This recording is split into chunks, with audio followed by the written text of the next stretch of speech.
দেশ মুসলিম, এখানে যদি সংখ্যালঘু অন্য ধর্মের হিন্দু থাকে, বৌদ্ধ থাকে, তাদের রাইটের ব্যাপারে দেখেন ইসলাম কতটা ভয়ঙ্কর হুঁশিয়ারি দিয়েছে। আল্লাহ রাসূল সাল্লাল্লাহু আলাইহি ওয়াসাল্লাম বলেন যে কেউ যদি কোনো সংখ্যালঘুর উপর অত্যাচার করে, তার উপর জুলুম করে, সে যেটার প্রাপ্য এটা থেকে যদি কেউ বঞ্চিত করে, তাহলে কিয়ামতের ময়দানে আমি রাসূল সাল্লাল্লাহু আলাইহি ওয়াসাল্লাম তার পক্ষে, ওই মুসলিমের বিপক্ষে বাদী হয়ে আল্লাহর কোর্টে দাঁড়াবো।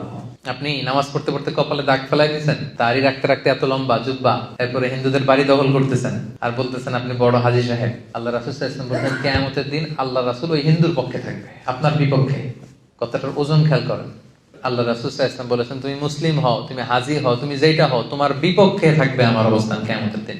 আচ্ছা, সোজা সাপটা একটা আনসার দেন। রাসূল সাল্লাল্লাহু আলাইহি ওয়াসাল্লাম যদি কারো বিপক্ষে বাদী হয়ে দাঁড়ায়, যার শাফাআত ছাড়া আমরা জান্নাতে ঢোকা কল্পনাই করতে পারি না, তিনি আমার বিপক্ষে আল্লাহর সুপ্রিম কোর্টের ট্রাইব্যুনালে আমার বিপক্ষে, জান্নাতে যাওয়ার কোনো সুযোগ কি আমার সেদিন থাকবে? জন্য খবরদার। সংখ্যালঘুদের ব্যাপার দেখেন ইসলাম কত কঠিন হুঁশিয়ারি দিয়েছে। আমার হিন্দু ভাইরা, এই আলোচনা যদি কেউ আপনারা শুনেন, আপনাদের পক্ষে সে 1400 বছর আগে আপনাদের পক্ষে, আপনাদের রাইটস এর জন্য, আপনাদের অধিকারের জন্য রাসূল সাল্লাল্লাহু আলাইহি ওয়াসাল্লাম লড়াই করেছেন। স্পষ্ট ঘোষণা, সংখ্যালঘুদেরকে আক্রমণ করলে, এদের উপর অত্যাচার করলে, জুলুম করলে, এদের প্রাপ্য অধিকার থেকে বঞ্চিত করলে, আমি নবী কিয়ামতের দিন সংখ্যালঘুর পক্ষে দাঁড়াবো, তার বিপক্ষে দাঁড়াবো।